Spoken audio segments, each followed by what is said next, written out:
Old Trafford is breathing differently now. Not those shallow, anxious gasps from the past few seasons, but a deep, deliberate inhale that says, we're still here, and we're not going anywhere. Rúben Amorim's arrival didn't flip a switch.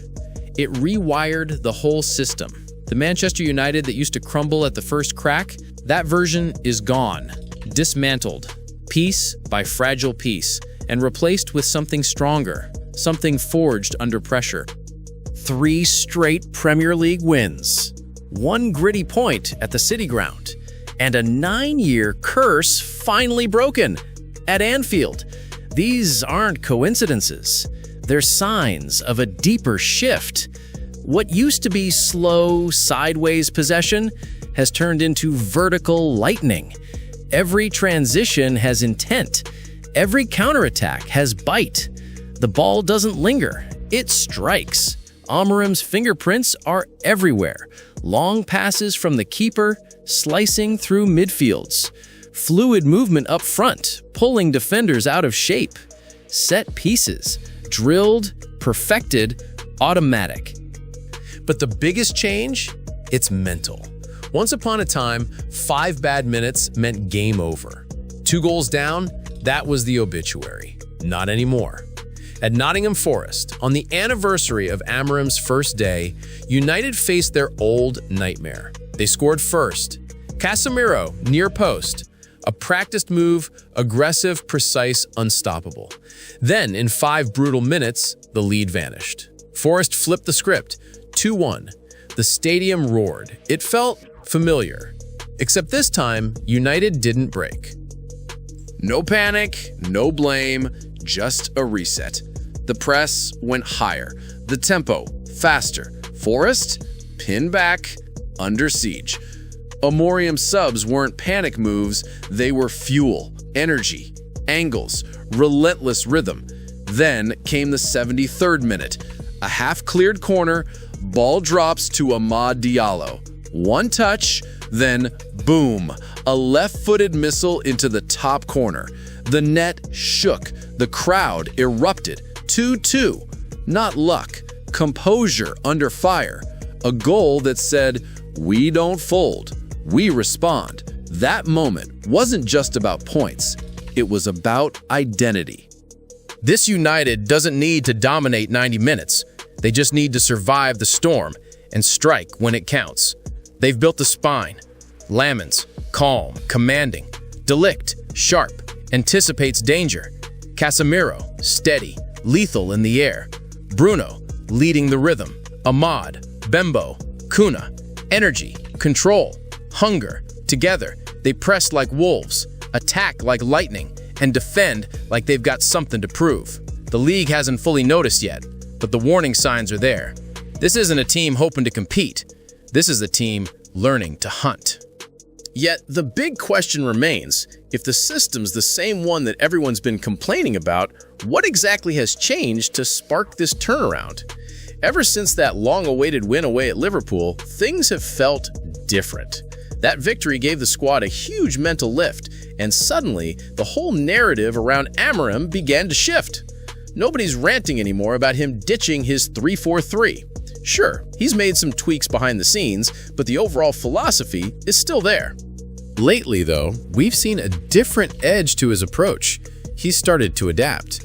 While keeping his focus on possession, Amorim has encouraged his players to be more direct, playing long passes into the attacking third faster and fighting hard to win those second balls off goal kicks. It makes sense. With so many teams in the Premier League now using man-to-man pressing, a direct style can really throw opponents off balance. But, as always, there's risk involved. If you're launching long balls without a plan, not setting up for the second ball, not giving your forwards the right support, you'll just end up losing possession and getting hit on the counter. There are no shortcuts. Last season, United's build-up play was painfully slow. Now, they're quicker, sharper, and way more decisive. That shift has a lot to do with Amorim's back three, who used to hesitate when stepping into midfield, but are now pressing higher, tracking their men aggressively, and winning key duels.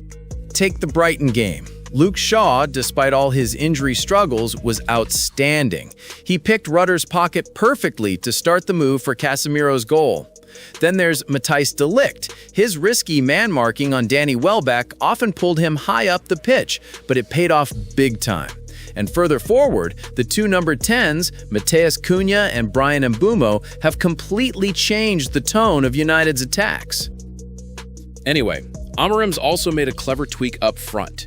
By rotating Benjamin Šeško in and out of the lineup, he's found a way to make the team more dangerous from those second ball situations. When Šeško plays, his aerial presence gives United a solid outlet for long passes. Just look at their games against Chelsea and Sunderland. But against opponents who can shut him down, Amorim isn't afraid to switch things up, just like he did in that 2-1 win over City last season. He's never shy about making bold selection calls, even if it means benching big names. That boldness has started to define his United. Their new, more assertive approach usually begins right from the back, with Senna Lammens launching long passes from goal. He attempted 45 against Liverpool, 34 versus Brighton, the highest number from any Premier League keeper since last season. But here's the thing, it's not about every long ball connecting perfectly. The idea is to force defenders into awkward headers, win the second ball, and attack from there. Against Liverpool, for example, Lammens only completed 8 long passes, yet United constantly picked up the scraps.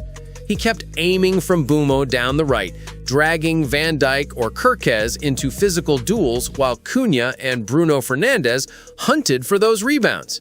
Once they regained possession, the ball would fly out wide to Ahmad or Dorgu, and suddenly United were breaking forward with purpose. Even when they lost a bit of control later in the game, Liverpool's chances mostly came from United's own sloppy passes or missed counterattacks, not because the long ball plan failed. And honestly, you can already sense the chemistry building up front. It's like when you've been on a few dates. Things aren't perfect yet, but the connection's starting to click. Šeško's pace and aerial threat give the team a focal point, while Cunha and Mbeumo bring the energy and creativity to tie it all together. Their partnership strengthens the whole system, giving the wingbacks freedom to fly forward, and ensuring United can still create chances through the middle. Then there's Lammens again. Calm, confident, finally giving United some stability between the sticks after years of chaos. Combined with Ineos's smart moves in the summer, the project is finally showing real progress. Defensively, Amorim's also made adjustments that are paying off. When out of possession, United now shape into more of a 5-4-1, with the number 10s dropping deeper to protect the midfield double pivot, an area that used to be way too easy to slice through. That tweak has made them noticeably harder to break down and given Amorim a temporary fix for his ongoing midfield dilemma. Fernandes still isn't a true box-to-box midfielder, but he's adapted better in that deeper role. The bigger question remains, who's the right partner for him? The lack of new midfield signings over the summer didn't help, and many feared it could stall their progress. But for now, Casemiro has stepped up. When he went off for Kobbie Mainoo in the 70th minute against Brighton, United immediately looked softer through the middle, proof of just how vital the Brazilian still is. Sure, at 33, he's not as fast as he used to be, and moments like his red card versus Chelsea remind us of that. But his positioning, experience, and control are still miles ahead of the younger options like Mainoo or Hannibal, who bring energy, but not quite the same defensive awareness or passing range. United still have a long road ahead before anyone calls this a real comeback, but the small improvements are undeniable. Since that win at Anfield, they've started to play with confidence again, something we haven't seen in ages. Add to that Sir Jim Ratcliffe's public backing of Amorim, and the pressure has finally eased a bit around Old Trafford. Maybe, just maybe, those good days Amorim promised at the end of last season are finally starting to appear on the horizon. And hey, if you enjoyed this breakdown, make sure to like the video, hit subscribe, and turn on the bell so you don't miss what's coming next. See you in the next one.